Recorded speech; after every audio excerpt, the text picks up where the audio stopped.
sets over the ocean in the afternoon. It's like, they don't rent to college students, it's families only. First row, second row, third row beach houses, and there's a limit on condos can only go 3 stories high. It's seafood's out this way.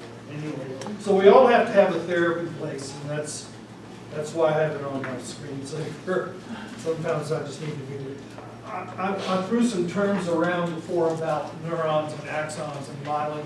This is kind of a diagram for those of you who are visual, so you can help you understand. We've all got about 80 to 100 billion neurons.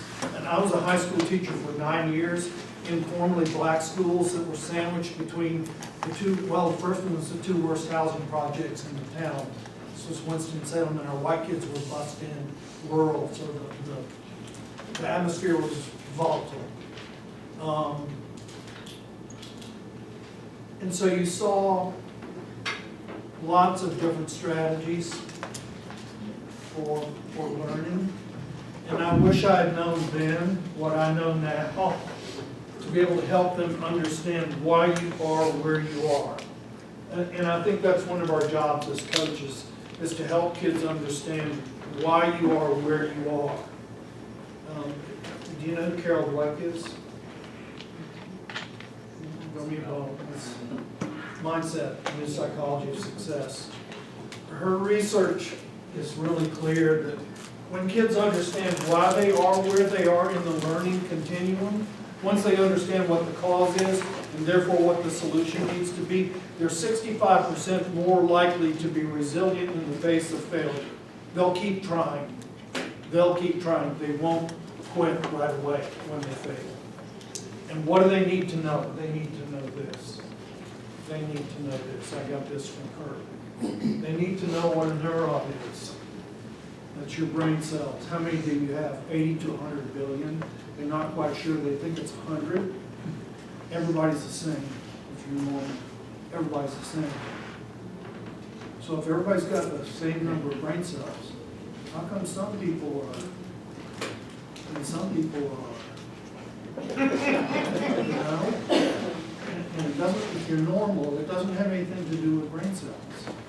It has to do with how your brain cells connect to one another to, quote, share information, to be able to do whatever it is you're trying to do, speak Chinese, do differential equations, swim butterfly properly, whatever it is to do it with excellence is dependent not on having enough brain cells. You have enough brain cells already.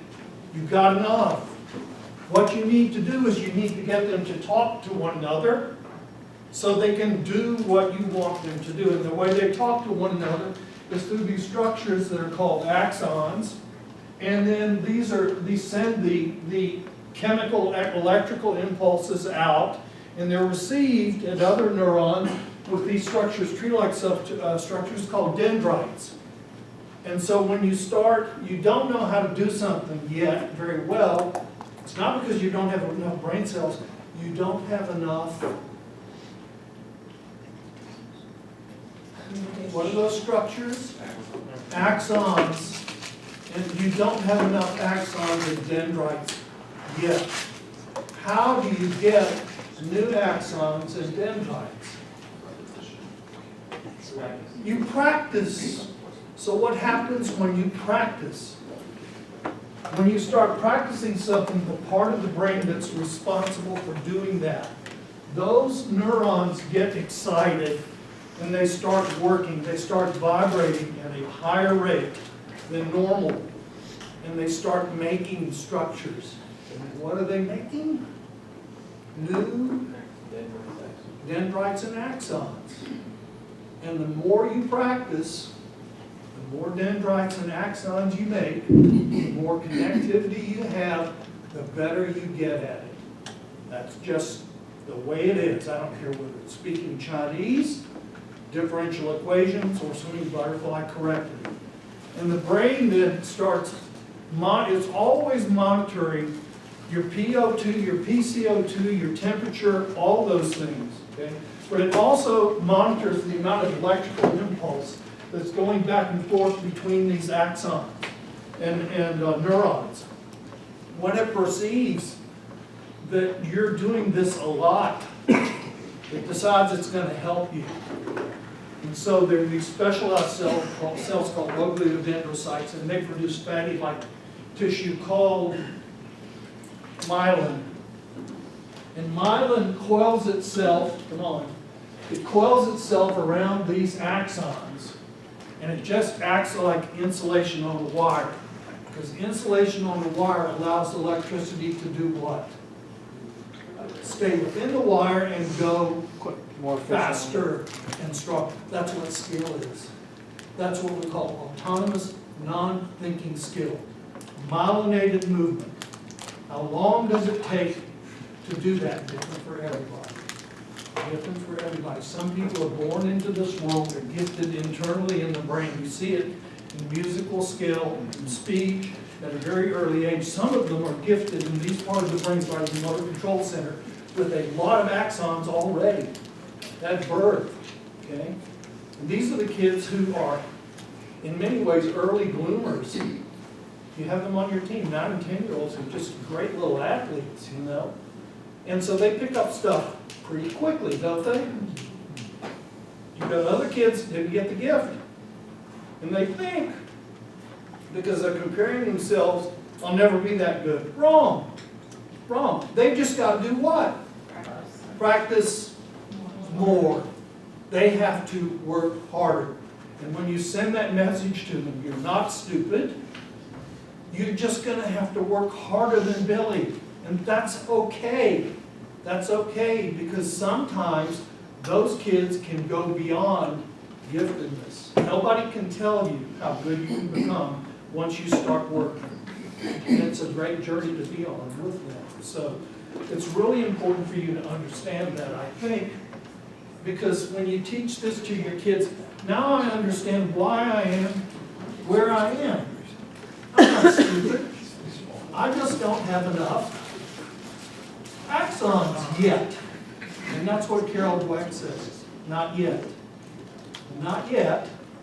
Better. Better. And the analogy I always use is riding a bike without training wheels. Everybody learns how to do it, don't they, pretty much? Because they're motivated too. You know, I had a young kid in Jackson Hole a few years ago. I asked anybody, I said, has anybody here ever gotten injured learning how to ride a bike without training wheels? Because I was thinking skin knee, skin elbow. And this little boy raised his hand. He's 9 years old. And I said, you fall off and get a boo-boo or something? You know? No, I went in the hospital for 5 days. I said, did you get a concussion? Yeah, I fell off and got a concussion. When was this? He said, I was 5. I said, so you're 9 now, and I'll bet you ride, you know, with your training wheels still, and you got your little ching-ching bell, you know, and you're riding around, and all the other kids are jumping curbs. No, I ride without training wheels. Well, what made you do that? I mean, it put you in the hospital. Why did you do that? He said, I didn't want to be the only one in the neighborhood riding with training wheels when everybody else was, you know? And that was, I thought that was pretty powerful. If kids have a reason to keep trying in the face of failure, you can do this.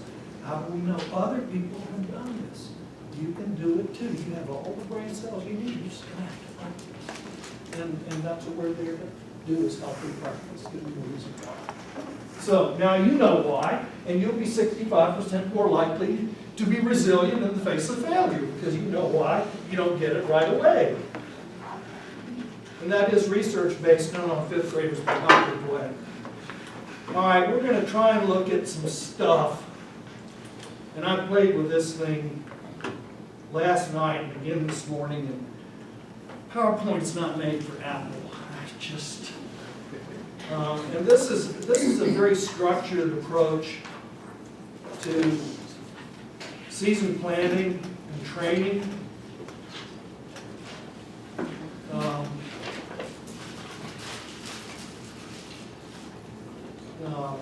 never mind.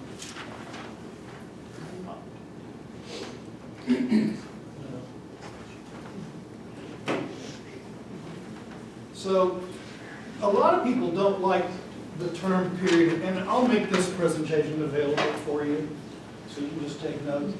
A lot of people don't like the term periodization.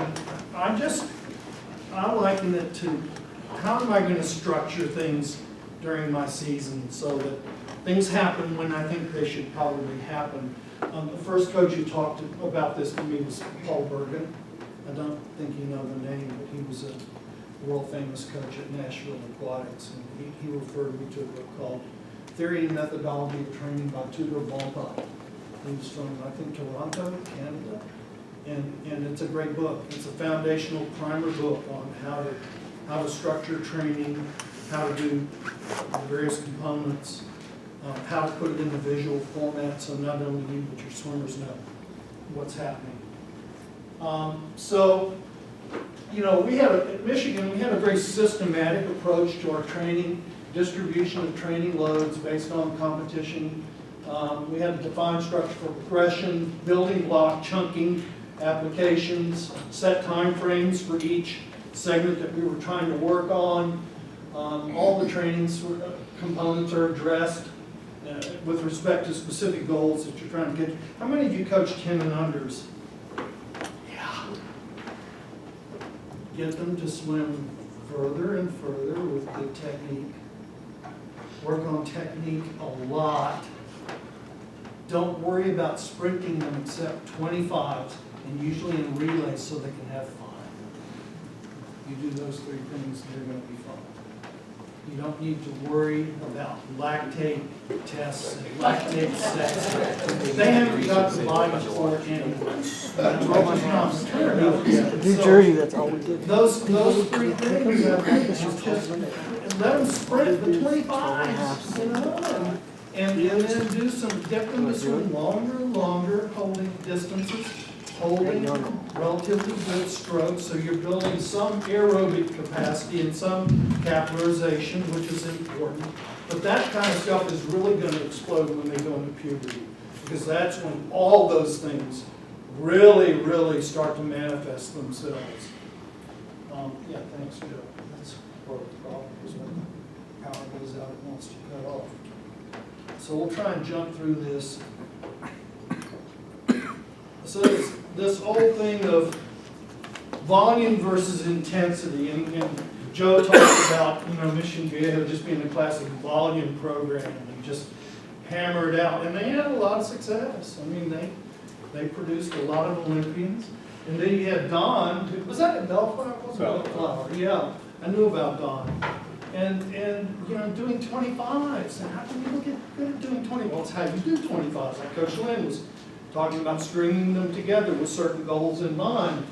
But, those of us who are in coaching, there was an old way of doing things. And even since I've done this, there are a lot of people like Todd at Virginia is just doing, not with his distance runners, but his sprinters and middle distance. Peter, do you know much of what Todd is doing at Virginia? Yeah, reasonable. Could you say anything about what his season planning is like? Does he stage things, or is he kind of addressing everything in the same way as you go No, along? he stages it, but I feel bad saying something because I'd have to go back and look at things that I have. But he does stage things in terms of like how he preps things. So does Herbie at Arizona State. Yeah. I know they use the color charts for their distance people. Yeah, right. I know they do those. So people who are trying to build. Oh, we got Mark there. I'm sorry? Mark is there. People who are trying to build aerobic endurance, or I use the term. Remember when we talked about capacity versus power with Yes. John Olbert? Yes. He corrected it in his most recent I know. editions. He knows. But power to me means the rapid use of anaerobic ability, sprint. Okay. Capacity to me means being able to build up lactate production and tolerance over a longer period of time. Repeat 50s done on a 1-to-1 work to rest interval swimming second 50th 100 pace, or no slower than 200 pace. 30 of them. That to me, that's anaerobic and that's capacity. So lactate tolerance versus lactate, and actually even alactate production, just raw speed.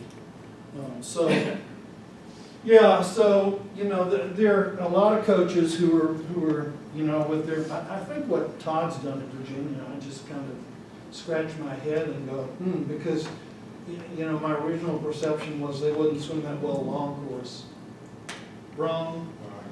I mean, look at what Kate did this summer with 200-meter breaststroke. Holy cow, I mean, 219 she got? Not as good as Efimova. Not Efimova, but Eugenia Chichinsamova or whatever. 217, 200-meter breaststroke. I've got that on video. Best female swim in a 200 in history across all events. Closer to the men's record than any other women's 200. And I've got that on video, and it's breaststroke. Ugh, unreal. Anyway, the overriding principles in your training periodization is progression. From simple to complex, easier to harder, general to specific. Accumulation over a period of time, which is, what Peter was talking about a lot, is accumulating these experiences and being able to hit paces, hit stroke counts, etc. So those accumulate over a period of time. Variation,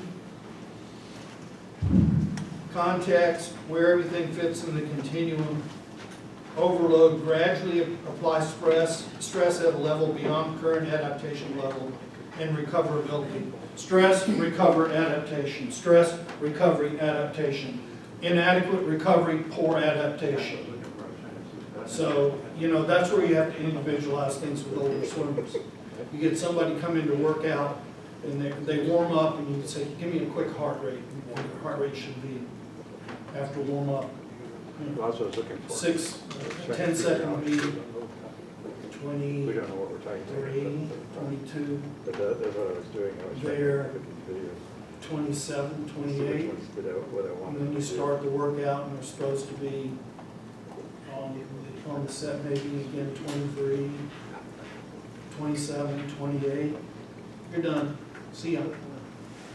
See ya. Go home. I don't want to see you all morning. Oh, no, I Sink know. in. Yeah, I had one swimmer who was pre-med, and she made the world championship team, but she ended up having 2 labs during the week. You're not going to work out on Wednesday morning. You're going to work out Monday morning. Monday to Friday afternoon, no Wednesday morning workout. Just think of Usually it. I would Swim really well. look at Maybe we should have done that for everything. No. Yeah, so recoverability, just really, really important.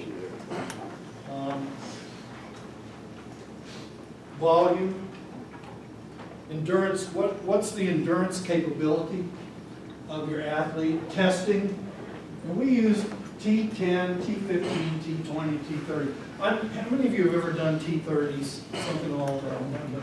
We never started the season with T30s. We did originally, but they're not ready to do a T30 in October, okay?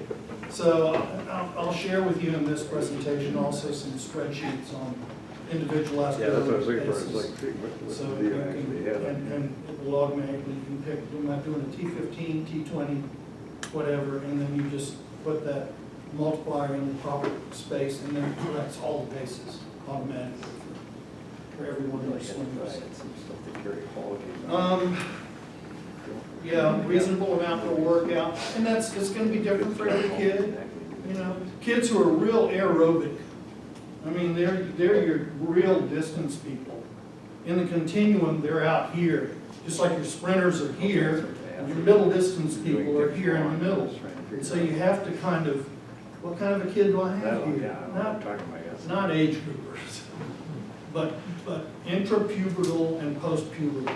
Really important to get a grip. What kind of an animal do I have here? So these are three different examples of season planning. One is, let's focus. This one is just a linear, the brown, yellow one is a linear progression, okay? And is it okay? I think it's probably fine, because you're gonna have people adapting and not adapting at different rates, and as long as you have some sort of a base to operate from, it's probably okay. The purple one is a 3S, which is a Russian guy, Sergei Belyaev, who was a cycling coach in the former Soviet Union and graduated from the Moscow Institute of Science and Technology, where they collected all the data from the Russian sports schools when they put kids in there and took them on up to the Olympics, and they tested them and they collected all this data, and from that data they developed maximums and minimums for the amount of training and the kind of training you had to do at each age level or each maturity level for each kid. And so out of that was born his system, and you can just see it kind of, it's more curvilinear. And then USA Swimming did a seasonal planner. I think Gennadius did that one. Yeah, I did. And his was kind of more curvilinear. And I think all of them are kind of okay. The important thing is, are you going to pay attention to individual differences? This is the old screen, for the 3S system, and you kind of enter, different values and, different things here. And you can do it for groups, or you can do it, if you have a really talented individual, you can do it for an individual. And it'll print up paces and how much of this kind of work they should do every week. And when you enter the information in the beginning, you tell them their age, some of their demographic stuff, their best time, things like that, and then takes it and enters it into an algorithm and spits out, okay, here are your workouts. And do you have to do them? I did it. Do you have to do them 100%? No. But I think sometimes we're looking for, I'm kind of stuck here, Be nice to look at this and maybe try a little of it, and see how it does. So I did that.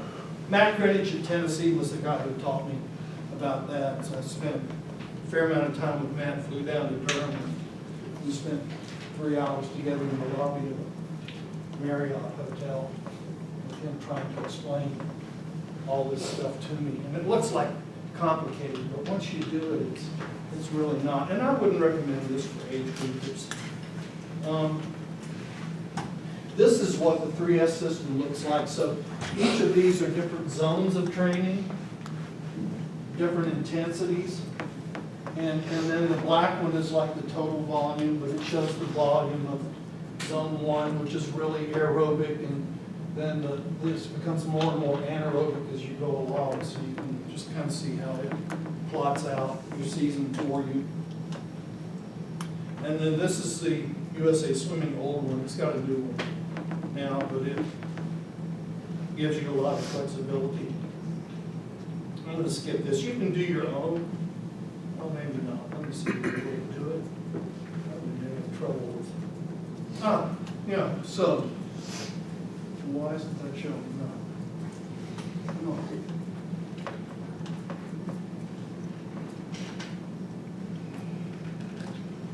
Not going to show it.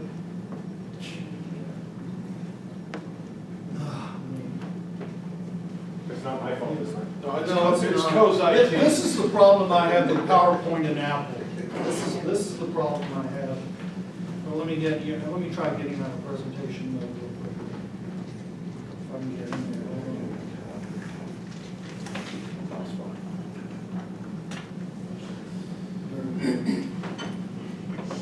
Okay, now. Let's see what we got now.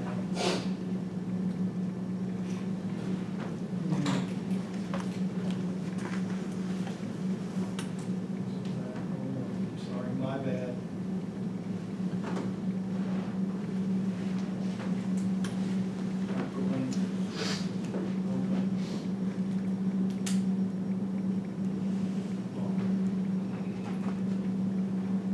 There, can you see it now? There, okay.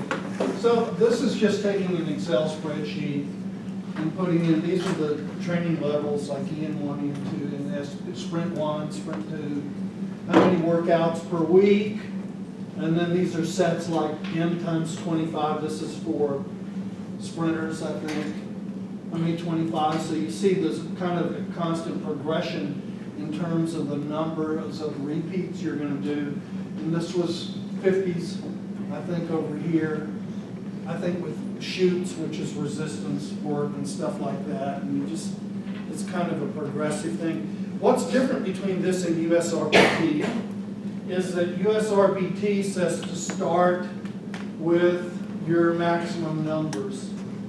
So if you're going to do a maximum of 12 or 15 or 16, you start with 16 with USRPT. Okay, and you keep going, trying to hit your pace and your tempo or whatever. But once you fail, anybody here done USRPT? Yeah, so once you fail, what happens after you fail the first time? You sit out one. You sit out one, and then Hop back in. try again until you Fail. fail again, and then once you fail again, how do you swim the rest of the set? Well, the times you get out, Or just swim technique. Maybe instead of drill, instead of doing 50s, do 25. So you stay in the water. And so the goal then during the season is to do more and more of them as the season progresses. This makes the assumption that this is where everybody should start. Some people should probably start here. Some should start back up there. So I like USRPT for that one reason. And there's another reason too. It teaches them to handle failure. You think about that. It teaches them to handle failure. I mean, Katie Ledecky talks about that all the time, about failing in a workout. Michael pre-rehab, he never failed in workout. You know why? Because if he knew he wasn't ready to work out, he didn't come. I'm serious, but a different guy after rehab, completely different guy, team-oriented, great guy to be around. But now that's my opinion. I think he's just become a human being, thank goodness. But you know, I mean, those people who are talent fixed, they avoid failure. They avoid, if you read Dweck's book, there's talent fixed and growth mindset. Talent fixed people avoid things where they will fail because it makes them look bad in the eyes of other people. Teaching your kids how to handle failure, and I think USRPT may be a very good way of doing that. So anyway, that's just an aside. Okay, let's get out of here and get back. Thanks for the info there.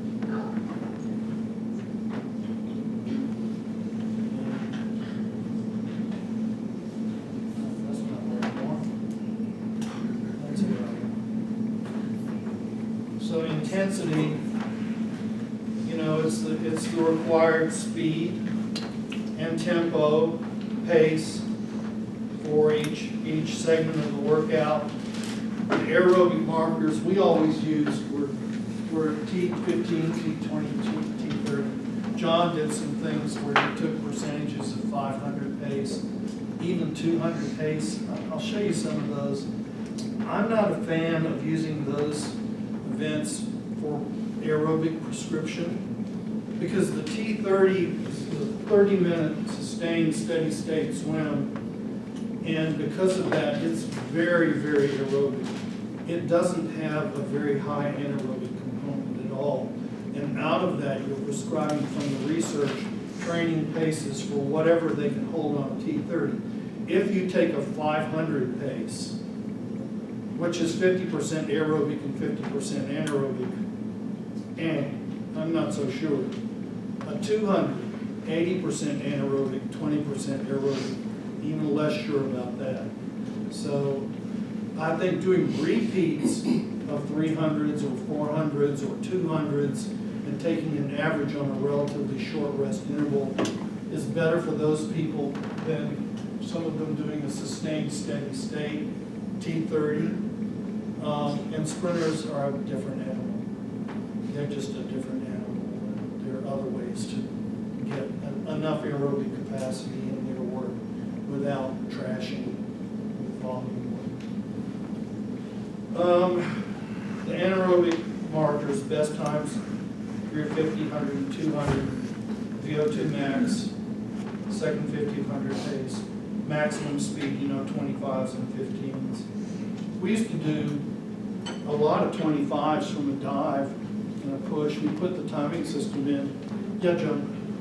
Question is, can you use, for like mainly sprinters, as you mentioned, because you're the volume side, anaerobic work that can also work as a aerobic to help build their aerobic capacity? Give me an example. Like a set or a, Yeah. oh, I don't know. Pete? Anytime you do something, everything's going at once. Yeah. Like, like if somebody goes 15 meters as fast as they can, everything's kicking in. The difference is, if you imagine, like vats of energy, you've got something the size of this room, it's got a tube, draining at this fast. You got something the size of this building, it's got a tube draining about this fast, and then you've got something the size of the screen that's draining at about through a hole about half the size of the screen.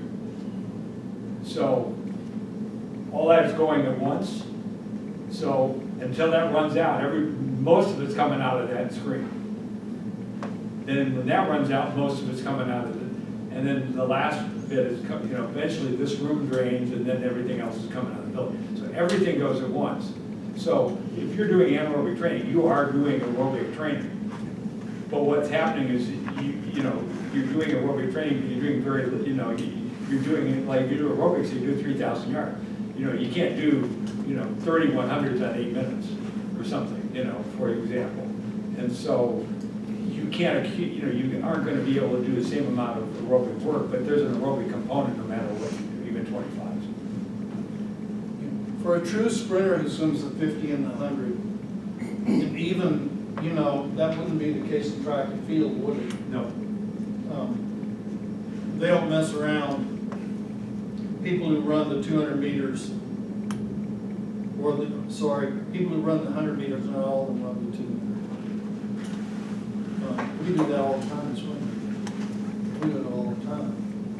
So the question to me becomes, how do you build enough aerobic capacity into a sprinter such that across, for us, a multiple day swim meet where they're sprinting a lot, they have an aerobic system swimming at slow paces that allows them to oxidize the lactic acid that does that make sense still? Remetabolize, yeah. Yeah, remetabolize the lactic acid, put it through the Krebs cycle and kick out ATP, more ATP, so that they recover and their next sprint event is going to be better.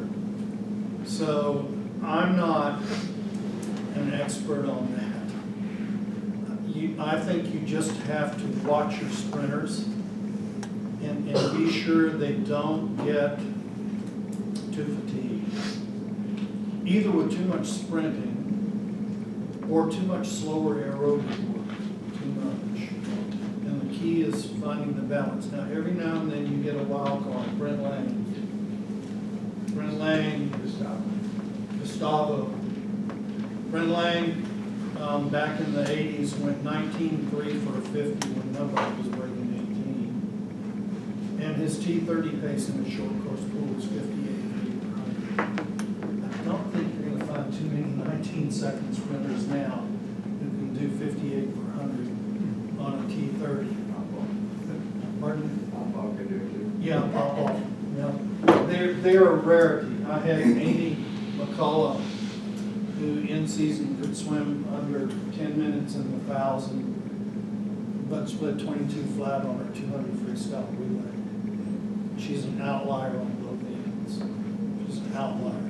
So learning to identify which swimmers are outliers and which ones fit the mold is really important at the more elite level. So those of you who are coaching, senior swimmers or high school kids, that's really important to do. So you can play around with things and kind of figure out what works. Here is a training intensity chart. This was Dr. Sokolova's sprint, anaerobic 2, anaerobic 1. This is probably VO2 max, on down to white and pink, red and blue. So he produced this some years ago. And it talks about set distances, how far you should swim when you're in this zone, the total set duration, heart rates, generally speaking, what they should be in those zones, the percent of max that it should be on, work rest ratios, and then some sample sets that address that particular. And as Peter said, even when you're doing some of this stuff, everything is working. When you're doing these things, you're doing that too. But the predominant energy system that's being utilized is this one, not that one. It's going on, it's being used, but it's not the predominant one. This is the 3S, and it's a little more intricate. Okay, it's a little more intricate. They had a lot of data and they threw out this stuff, but you see things are basically broken into just pure sprint, ATP sprint, no lactate production, then your anaerobic lactate production, and then your very low lactate production, even 2 to 4 millimoles per liter. But that's different with different kids. I mean, they run different amounts. Oh, let's see here. I've got to exit this again.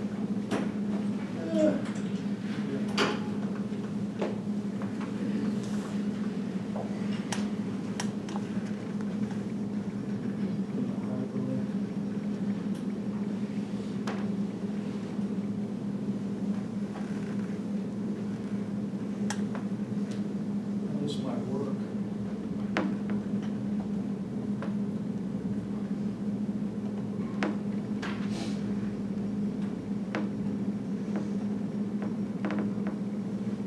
There. Okay, this is what Joe Klain helped me do. Joe's been coaching here in Iowa for a while. Just blow up some. I need to make it a little smaller. So we had the original charts that were independent charts of white, pink, red, and blue with just set times, that would then fill in for prescribed distances. And Joe and I sat down and I said, well, what if we did a system where each kid's paces, so B. Smith here, so their T30 pace was 109 flat and A. Jones was 140 flat. And so what if we did in our workout, we were going to do hundreds of white and 500s and pink, and you could choose whatever you wanted to do.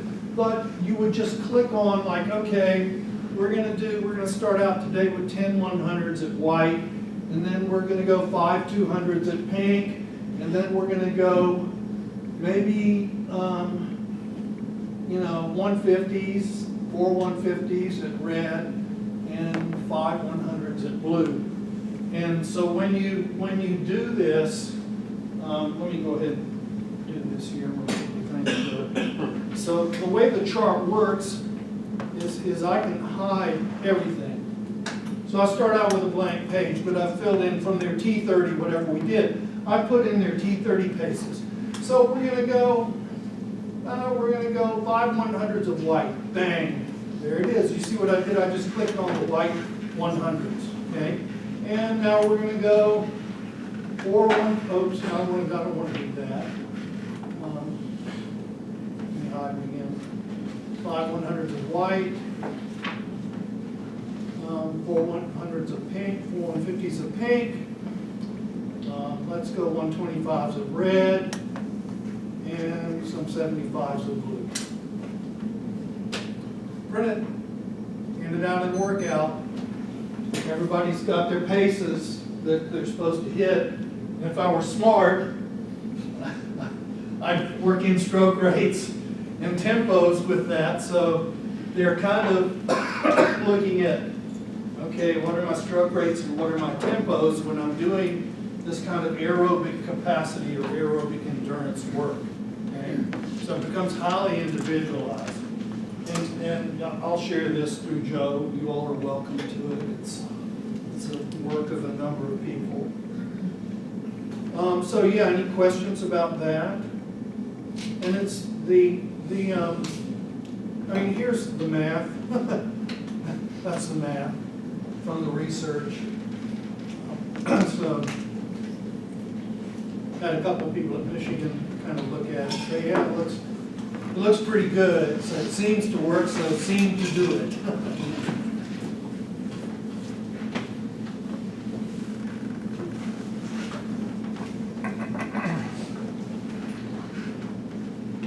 And then John had his things.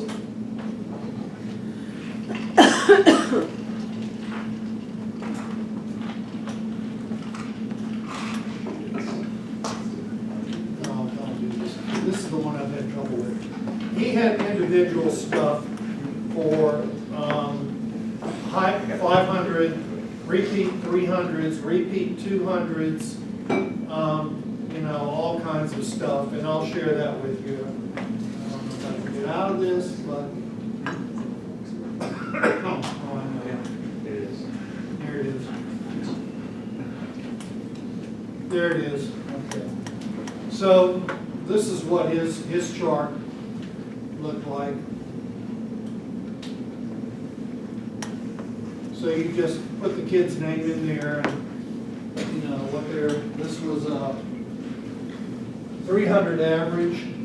So what they averaged for 300, I think this was Peter Vanderkay. And so that we projected his T30 pace. But then we just kind of did white, pink, red, and blue, and purple, 50s, 100s, 150s, 200s. And then you could just, you know, tell your kids, okay, we're doing this today. And this is your pace based off, you know, 500s. And you can see down here, that was a 300 average. 400 average, 400 test swim, 500 test swim, 200 test, 200 average, 100 average, 3,000 test. I mean, we did a lot of these.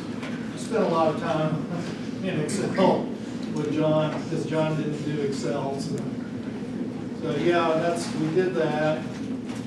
Let's see, there was another one here. Yeah. Oh, these are anaerobic now. And I,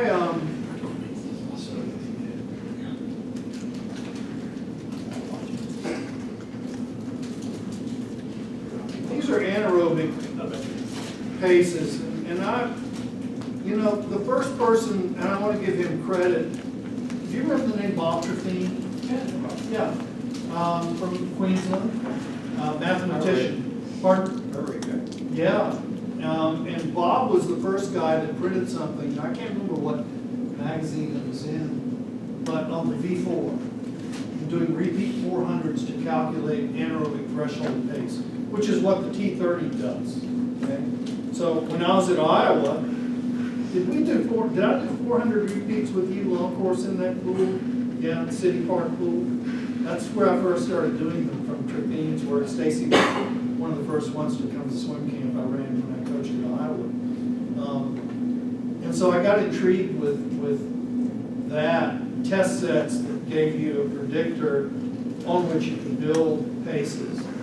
But those were all aerobic. This is anaerobic, and this comes out of Coaching the Young Swimmer by Madsen, and Kurt, does he pronounce it Vilke? W is pronounced like a V. Great book, Coaching the Young Swimmer, from age group all the way up to 18 years old, and everything, dry land, cold shoot, and mesh. So a lot of those recommendations that they gave, I built these spreadsheets here. where you could enter the fastest time you wanted to enter, and then the time increment that you wanted to do, and then it would give you anaerobic paces. So this one's VO2 max. There was mile pace stuff, percent efforts, second 50 of 100 pace, based on how fast you want to go. That's based on the average taken from short course nationals and NC2As, and what percentage of the total time the second 50 was on average. Okay, so that's where you're getting these second 50 paces. VO2 max, based on their work, Orion, Watson, and them. There's a lot of stuff. There's a lot of stuff with pace to play with. And it's kind of nice to hand out, okay, here's your tempo trainer. You need to do that. Let's see if you want to go this fast. Let's see if you can hit these times while you're on these tempos. So it gives them a goal to shoot for. Josh White, who came into Michigan, doesn't do paces. Josh does bore scale or perceived exertion scale. He uses the colors, but he doesn't give paces for them. He just, they understand the intensity that each color is supposed to be, and they train accordingly. He learned a lot from John. The first year's distance swimmers didn't swim very well. John was still there, so he spent some time with John after the season due to the urging of the swimmers. And he made some adjustments in the program, and Connor Yeager making the Olympics, etc. He had a lot of success. So, let's see here, we did that. Oh yeah, heart rates. Let's see if this one will work. Try to get out of there. I'm not going to do things in PowerPoint anymore. I'm just not going to do it. Wouldn't be prudent. I can't get out of there.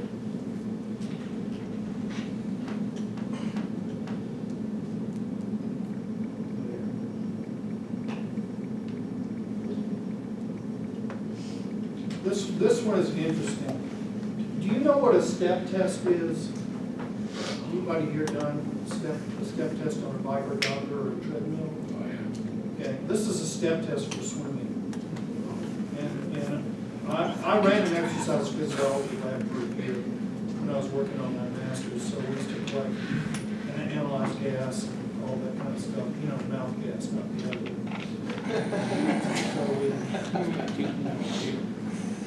So I learned a little bit, I think. But we did a step test, and the step test was, here was the protocol. We had them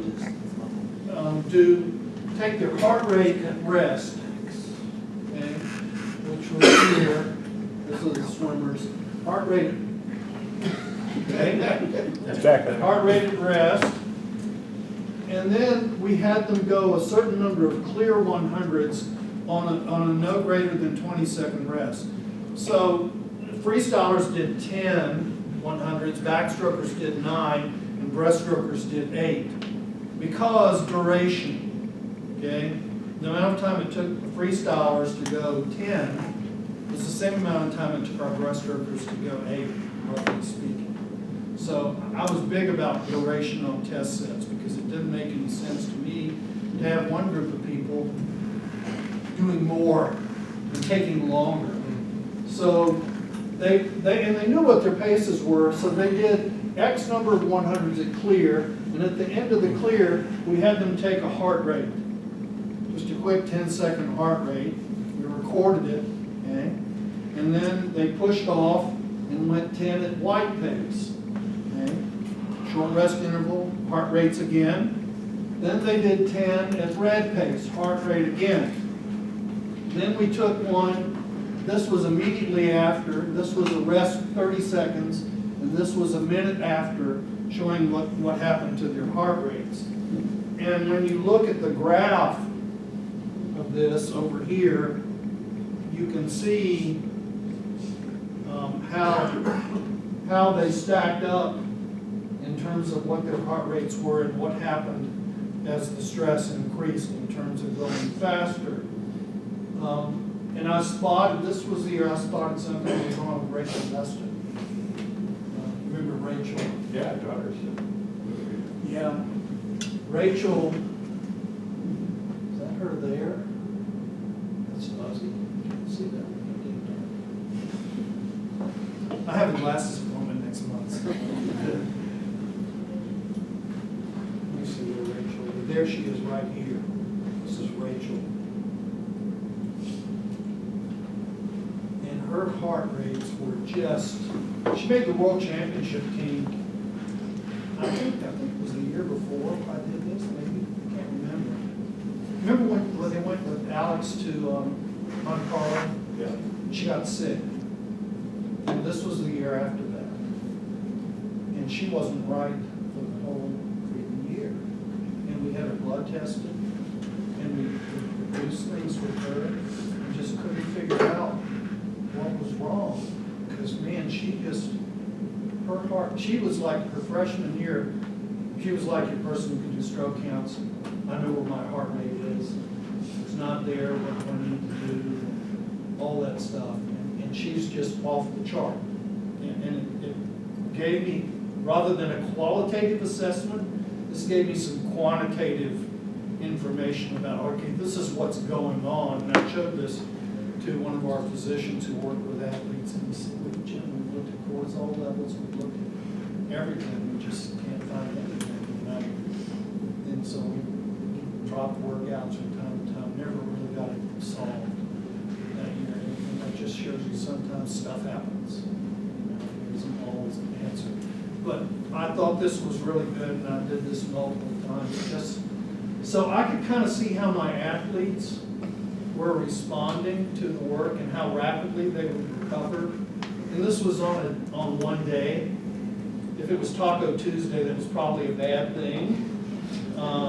And you certainly don't want to do it at the end of the week. But, trying to be consistent when you test, how you test, et cetera, that's really, really important.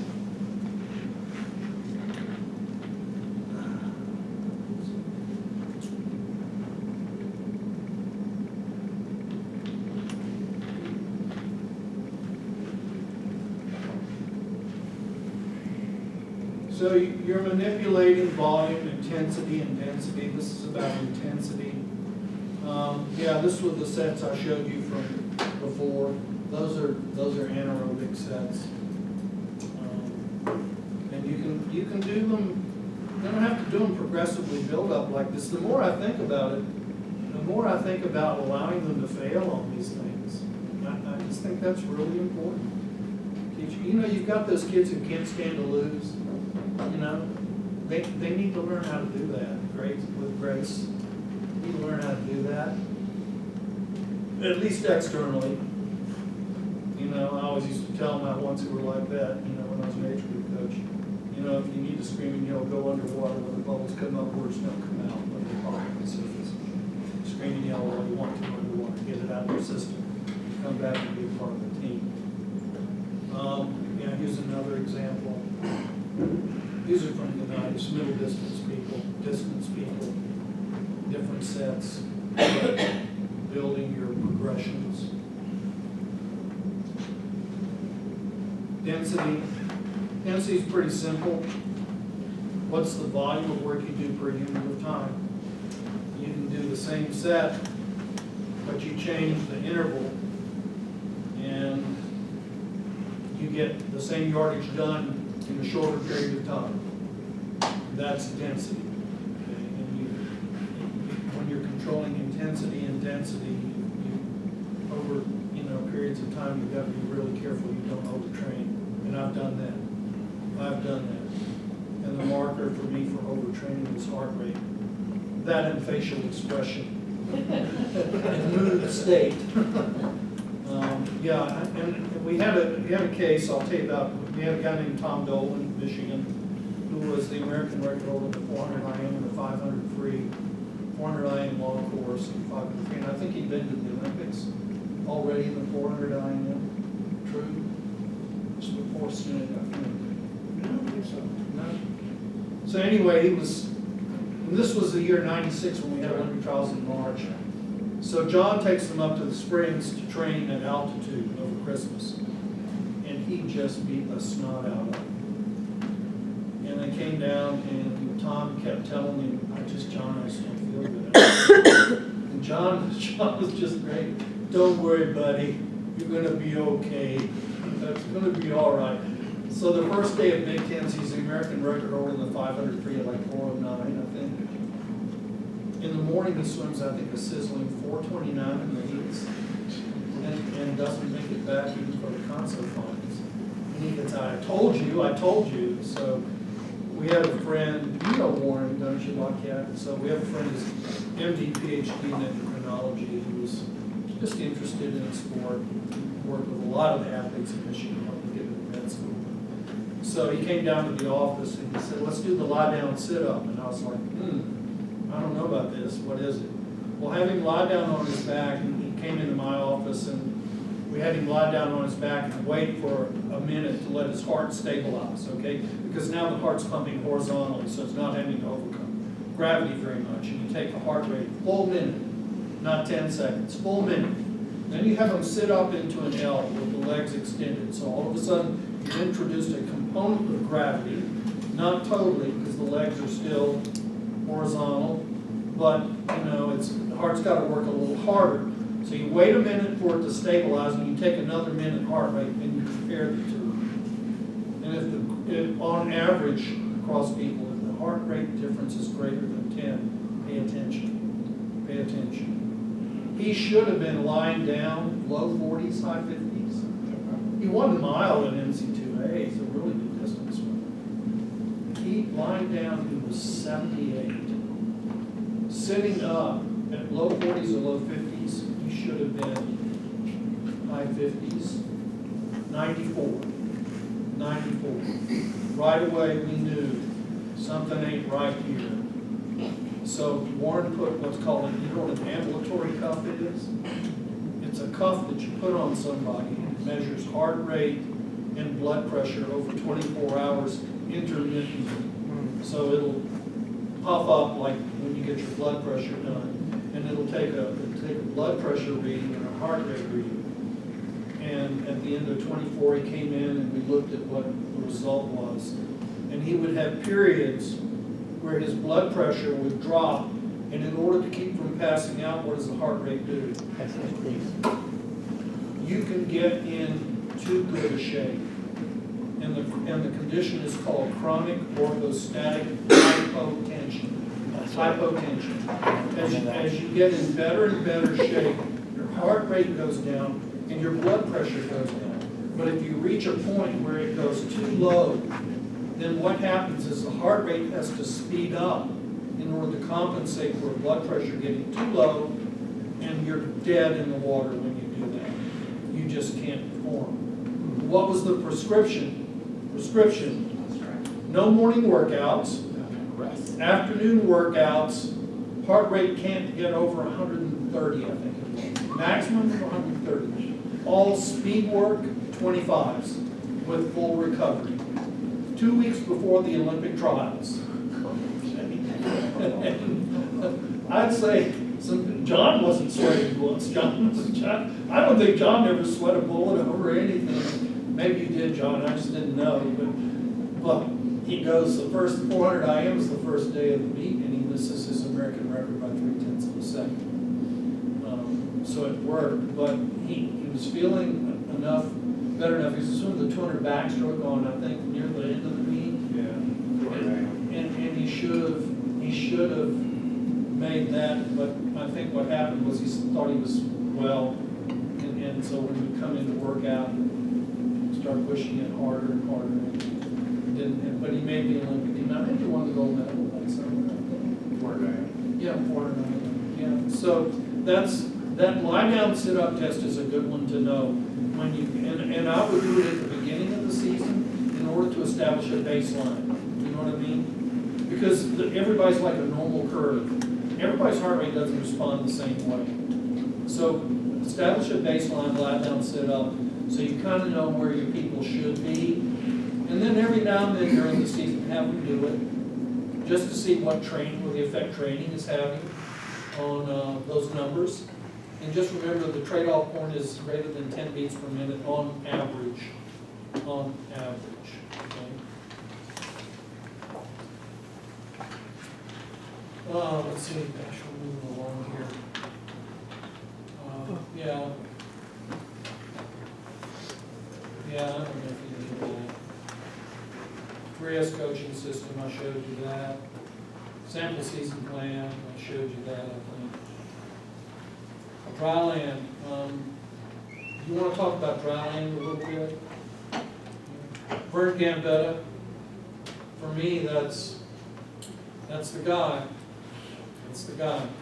Carmel High School had a girls 400 freestyle relay a couple of years ago. They would have been 7th or 8th at NC2As, Division I, for high school girls. 317 high school girls back then. That was scary. Mason Manor Rays. Summer McIntosh, you know Summer? That's what she does. Burns her dry land coach. I mean, with us, you know, I swear by what he does. We implemented the program. We had absolutely no shoulder problems. After about 3 months, I should say 3 months. We did no specific swimming movements really. These are all the benefits. Most of the workouts last 25 minutes except for the circuits. We did them every day. Dryland was every day. Basic principles: multiple plane, multi-directional. 4 basic types: upper body, lower body, core, and total body exercises. Non-swimming specific movements. Systematic manipulation of volume, intensity, and density. Volume, what are the endurance capabilities of your athletes? We had everybody do the same thing, even the sprinters. Intensity, lower intensity means higher volume, the reverse is true. Density, volume of work per unit of time. He calls it time under tension. Time under tension. How much time is your body under tension? And it was a lot. It was a lot. Let's see what this one is. You can do that tomorrow. Ah, okay, cool. So this was our dry land progression. That's a throat, Ralph.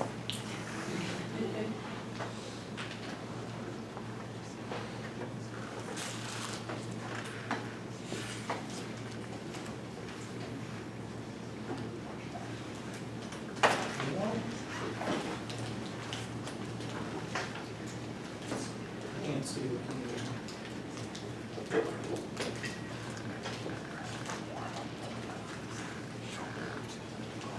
on. Yeah,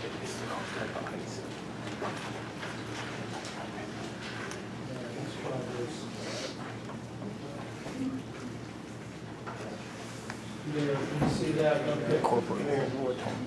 All right, this was our seasonal progression. Dry land, which was foundational strength, then basic strength, then power endurance, then strength endurance, then we would recycle into the taper, and then hybrid, which was the retaper for people who went to NC2A. So this is like going to the conference and then the state. But I'll share all this with you. You want to copy it.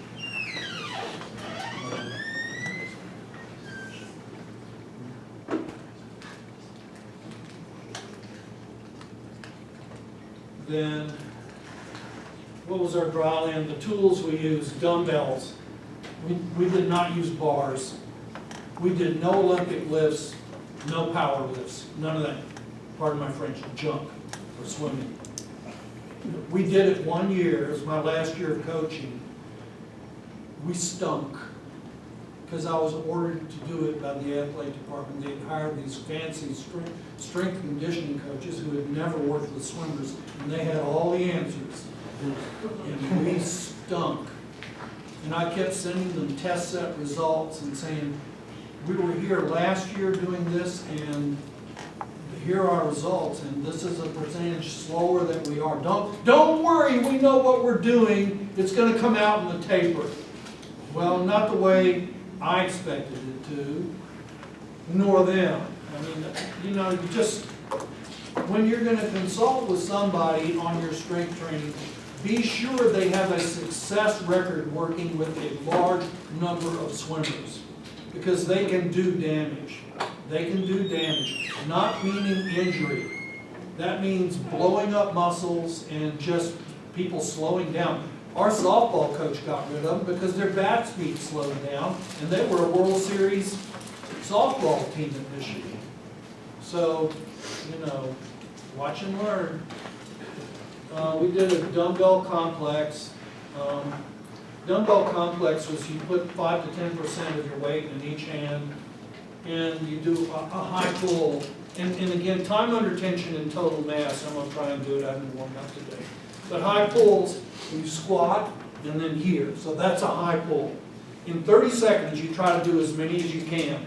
Then you rest for 30 seconds. Your next exercise is an alternate press. So you're standing and you're here for 30 seconds and you're moving. You're not static, you're moving. Okay? 30 seconds on, 30 seconds off. The next one, just squats. So they're on your shoulders and you're like, 30 seconds on, 30 seconds off. And then the last one are rows. So you're over like this and you're just rowing like this for 30 seconds as fast as you can. And you do multiple cycles. So you start out the year just body weight, and then you add the dumbbells so they get used to movement, okay? And then you add the resistance. The dumbbell combo was a curl to press, so curl to press is this to this, this to this, and then over the top is this and this. Body movement, wipe your nose, this with dumbbells, and then rowing again.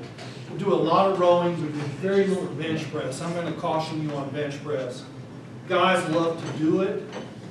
You're opening the door for shoulder problems with bench press, because you're constantly rounding like this when you're bench pressing, and the cause of shoulder problems a lot is weak rhomboids. You know where your rhomboids are, your scapulars, subscapulars?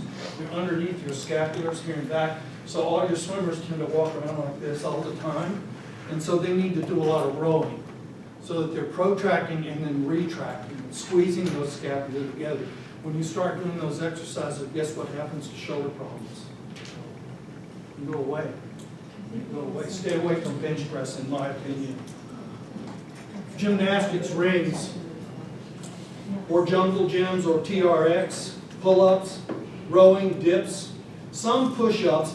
I didn't mind doing some push-ups with the rings because you've got to stabilize yourself with rings, you know what I mean? So it really activates a lot of small muscle groups to keep the rings from moving.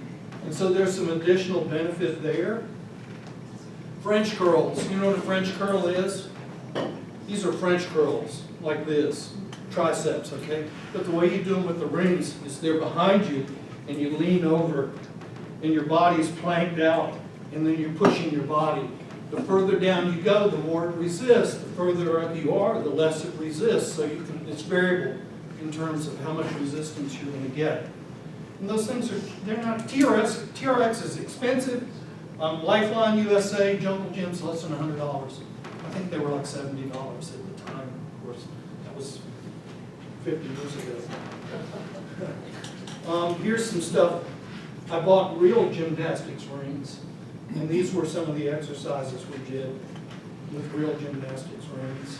You can see the rowing and just stabilizing the like. So here's Linda Riker. Remember Linda? wing inner core training, high lows, side to side chopping. This was a killer. This was a killer. High low, you got the chords in front of you like this. You're here and here and here and here. 30 on, 30 off. I'm under tension. The next one, side to side. So you're here, like this, back and forth like this. 30 on, 30 off. Next one, chopping wood. One of my favorites. It's my second favorite. You're here, over this shoulder. Knees bent all the time. Don't ever lock your knees. Let the quads absorb, not the lower back. Over the shoulder, outside the knee. Outside the knee, over and over. 30 on, 30 off. And then the last one, which will give you kidney disease. You're holding like it's attached here. You're straight armed like this. And you go straight arm, big circles over the top, bend your knees, come down like this, around and around. And you go one way, one time, and then another way.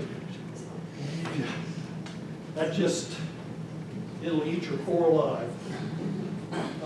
Upper body, punching, rowing, French curls again, and you know what Nordic track is. So you're like this. And that's going to help your backstroke for sure in freestyle both. But it's not specific, It's very, very general type movement. Dryland medicine balls, wall series. Don't do partners with medicine balls. You want bloody noses and jammed fingers.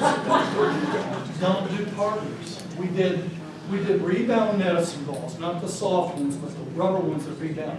We had concrete walls. Everything we did was a rebound because you can get more repetitions when you're rebounding off the wall than you can with a partner, can't you? And you get used to the way you're throwing it, so you're going to have fewer accidents that way for sure. But we do overhead, so the ball's overhead like this, and the arms are relatively straight, so that's creating stability in the shoulders. We do soccer throw like this, and you're only about this far. Let's see, I would be about this far from the wall, so I'm like bang, bang, bang, bang, bang. I mean, you're just tempo, and you're getting your muscles to really fire rapidly. It's not any slow movement stuff. The next one, just a flat chest press. Boom, boom, boom, boom, boom. I still do those at home. And down the side. So down the side is your back's to the wall. You're here, here, here, some more rotation. And then front cross is in front here, like this, back and forth. Or around the back. Let's see, down the side. Oh, down the side, yeah. So, like even with Mike Barrowman, you guys did it with the wall and now with partners? Yep. Tried partners for a while. Bad. Yeah, that's what I was Bad. There's a reason the reason they didn't play baseball or basketball. Yeah, well, breaststroke especially, but like with like the front height that they would do with the front pass. We never really did that. The men's team may have done it. Because we used to do that with partners, like Get off the block. when I was in college. But Yeah. the other partner would just catch the ball and roll it back. I mean, Yeah. But how many, if they're catching it and rolling it back, oh yeah, you gotta have coordinated time. people. You know, I'd probably be in a wall here like this, Yeah, like no, that I against agree the with wall. that, yeah. You get more reps per unit of All time. And that was the name of the game. How come we always had to do partners? You were always you always made us do partners. We're older and they didn't like us. Yeah, we did, did the seated V toss, different things like that, sit-ups. Sit-ups with the med ball, but against the wall, rebound off, sit-up with the med ball, throw it against the wall, catch it, sit-ups. Aerobic steps, upper body, arm step-ups, so you'd be on the ground, and you're just doing arm step-ups onto an aerobic step like this. It really increases shoulder stability. Props for advanced push-ups or rim. In other words, if you're doing advanced stuff, you can elevate your feet on the steps, and so you get even more resistance. It's harder. We never did much of that. Lower body step-ups. I loved step-ups where you put several of them up, so you're having to get your foot up high, And then what you do is you launch off the foot that's on top. You launch up in the air, and when you're in the air, you switch feet and land on the other foot. And you go down to the ground, and then you're like this, except you're going off of a step. And sometimes you can do those with a medicine ball to add weight also. Leg training. Oh. We always did our dry land after swimming because when we got through with the leg circuit, they couldn't walk. This is not done with weights, but you do 20 squats straight right over to the wall for 20 step ups off the aerobic steps, right into 20 lunges, right into 10 squat jumps. Boom, boom, boom, boom. Recover. And that, I'm going to tell you, that is hard. You do them all sequentially, no rest in between, and they're progressive in nature over 6 weeks. You start with 2 cycles, and you rest 2 minutes between each of the cycles. Oh, sorry, you do 2 cycles in a row, you rest 2 minutes, and you do 1 more cycle. And at the end, you're going to do 5 cycles for no rest. And I'm going to tell you, How long did it take to get through like a 1 cycle generally? well, you're talking, you want to crank these out fast. So, I mean, you're talking 25 seconds maybe. Step ups probably around 30, 35 seconds. Lunges a little bit longer, maybe 35 to 40 seconds. And then 10 squat jumps, maybe 15 seconds or so. You can add that up. We can get one of these young coaches to we can time it. I'll pass. I can still do squats past parallel, but you know, I ain't worried about speed anymore. But I will tell you that when you're first doing this, the kids feel like I can't walk. And when they would have to come down these steps from our workout meeting, and literally they're wobbly. I mean, their legs are just shaking. But I'm going to tell you, at the end of 6 weeks, freaking unbelievable. And their kicking was a whole lot better. So I think this leg circuit is a real key thing. I think people way underestimate the importance of legs. And so that's season planning, dry land training in a nutshell. And I'll make this available to Joe to share. Question. So when I sent this out to everybody and stuff like that, one of the questions, you kind of covered dry land exercises, but one of them was fast switch training. So with the dry land aspect, what you've talked about, that essentially would work on that aspect of When you're trying to do as many reps as you can, your distance runners are over there. But your sprinters, I tell you though, there are some sprinters who can do this stuff at a really high rate. And I just think it stresses you muscularly. It stresses you cardiovascularly. I always look at not only time under tension, but I look at return on investment from the amount of muscle mass engaged. Does that make sense? I hate isolation machines. I only think they're good for rehab when you're injured. I think when you're trying to get fit, you're trying to get in shape, you need to incorporate, if you've only got so much time to train dry land, you need to incorporate as much muscle mass as you can in each exercise per unit of time. Time under tension, the most muscle mass that you can get incorporated. You'll get more bang for your buck with respect to fitness and structural strength. They're going to become robust athletes from a standpoint of structural strength because all of these exercises not only address the major movers, but because you're having to balance, you're not sitting in a machine, in a seat, which shuts down all of your stabilizers, you know? When you're standing and moving, you're not only working the major movers, you're working stabilizing muscles also. And I worked with a guy who trains the world's strongest men, people. He was a javelin thrower in Arkansas. He said when they get injuries, it's because they fall in love with being able to do a big amount on a machine, like leg pressing 2,000 pounds. Oh, great. Can you take 2,000 pounds on your shoulders and do a squat? No. So you overbuild the major muscle groups and you ignore the stabilizers, the ligaments and the smaller muscles that stabilize.